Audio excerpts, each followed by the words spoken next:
지혜서의 말씀입니다.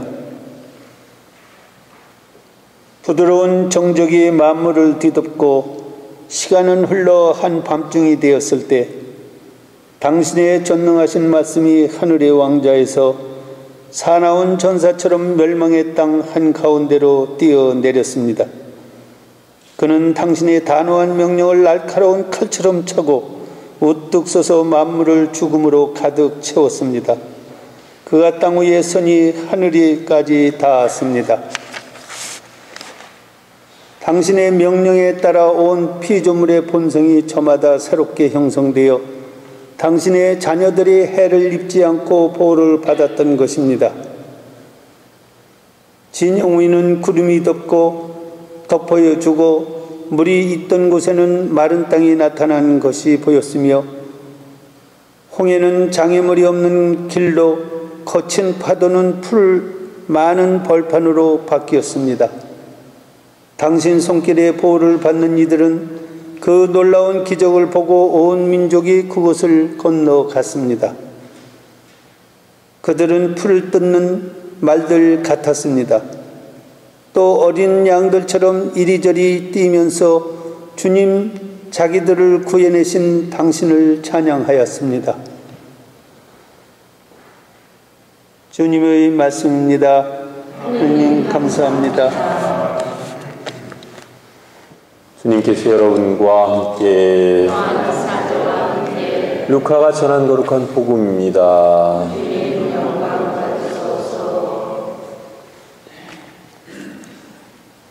그때 예수님께서는 낙심하지 말고 끊임없이 기도해야 한다는 뜻으로 제자들에게 비유를 말씀하셨다. 어떤 고을에 하느님도 두려워하지 않고 사람도 대수롭지 않게 여기는 한 재판관이 있었다. 또 그 고을에는 과부가 한 사람이 있었는데 그는 줄곧 그 재판관에게 가서 저와 저의 적대자 사이에 올바른 판결을 내려주십시오 하고 졸랐다. 재판관은 한동안 들어주려고 하지 않다가 마침내 속으로 말하였다. 나는 하느님도 두려워하지 않고 사람도 대수롭지 않게 여기지만 저 과부가 나를 이토록 귀찮게 하니 그에게는 올바른 판결을 내려주어야겠다. 그렇게 하지 않으면 끝까지 찾아와서 나를 괴롭힐 것이다. 주님께서 다시 이르셨다. 이 불의한 재판관이 하는 말을 새겨들어라. 하느님께서 당신께 선택된 이들이 밤낮으로 부르짖는데 그들에게 올바른 판결을 내려주지 않으신 채 그들을 두고 미적거리시겠느냐. 내가 너희에게 말한다. 하느님께서는 그들에게 지체 없이 올바른 판결을 내려주실 것이다. 그러나 사람의 아들이 올 때에 이 세상에서 믿음을 찾아볼 수 있겠느냐.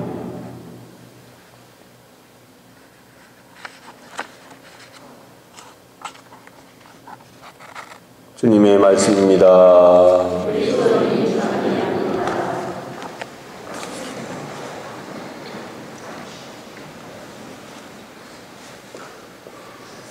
우리가 기도에 대해서 이야기할 때에 잘못 알아듣는 것이 한 가지가 있는데 그것은 어떻게 해서든지 하느님을 쫄라대가지고 내가 이루고자 하는 뜻을 내가 받고자 하는 그런 선물을 내가 꼭 해결돼야 될 문제를 그거를 어떤 수단과 방법을 통해서라도 쫄라대서 반드시 이룩해야 된다.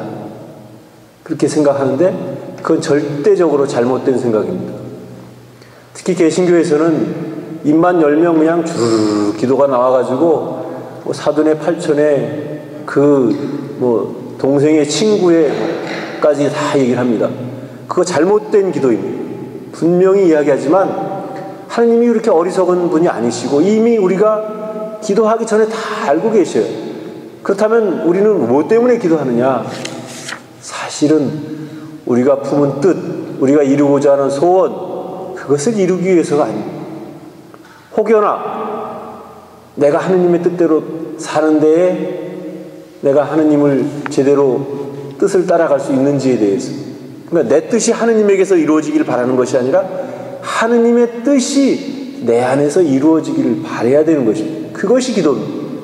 무슨 힘든 일 생겼을 때, 어려운 일 생겼을 때 쫄라대가지고 그냥 들어줄 때까지 그냥 그렇게 하는 것이 기도가 아닙니다.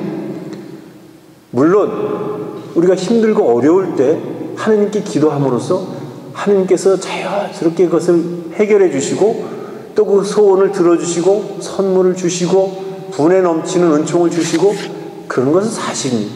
그렇지만 그것은 우리가 쫄라댔기 때문에 하느님이 억지로 어쩔 수 없어서 마지못해서 그것을 들어주신 것은 아니에요. 하느님이 들어주실 만하면 우리가 쫄라대지 않아도 이미 다 들어주십니다. 그런 의미에서 오늘 복음을 잘 이해한다는 것입니다.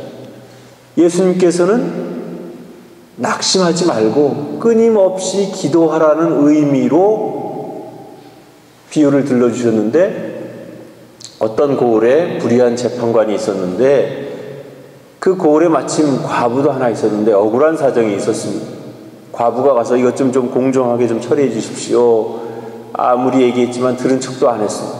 그러나 끈질기게 쫓아가서 졸라대니까 그 불의한 재판관도 나는 하나님도 두려워하지 않는 그런 재판관인데 귀찮아서 내가 이 원을 들어줘야 되겠다, 그렇게 이야기를 합니다. 이 스토리로만 보면 하여튼 내가 소원을 이룰 때까지, 내 목적을 이룰 때까지 끈질기게 쫄라대야 된다, 이제 그렇게 생각하기 쉬운데 본뜻은 그게 아니고 우리가 기도 생활을 하는 데 있어서 가장 중요한 것은 꾸준히 하는 것이다. 항상 하는 것이다.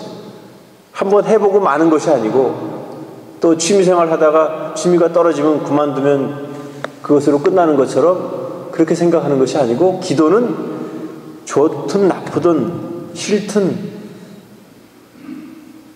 언제나 끊임없이 해야 되는 것이 기도, 꾸준히 해야 되는 것이 기도.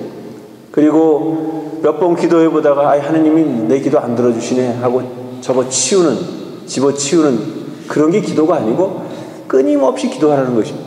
그리고 무엇보다도 정말 중요한 것은 내가 일일이 내 뜻을 미주알 고주알 다 이야기할 필요는 없습니다.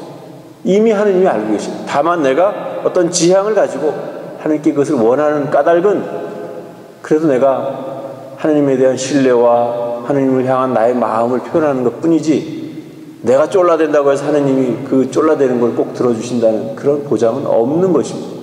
그런 의미에서 본다면 너무 장황하게 기도하는 것은 분명히 좋은 기도는 아닙니다. 예수님께서도 분명히 말씀하셨어요. 너희는 바리사들처럼 빈말만 되풀이하지 말아라, 그렇게 이야기했어요. 그래서 우리는 진실된 마음을 담아서 꾸준히 기도하는 것만이 바로 참된 기도라는 사실을 다시 한번 기억해야 될 것입니다. 그리고 무엇보다도 나의 뜻을 하느님 안에서 이루려고 하지 말고 하느님의 뜻이 내 안에서 이루어지길 바라는 그런 마음, 그런 기본적인 것이 되어 있지 않으면 모든 기도는 어쩌면 이기적인 나의 푸념일 수도 있습니다.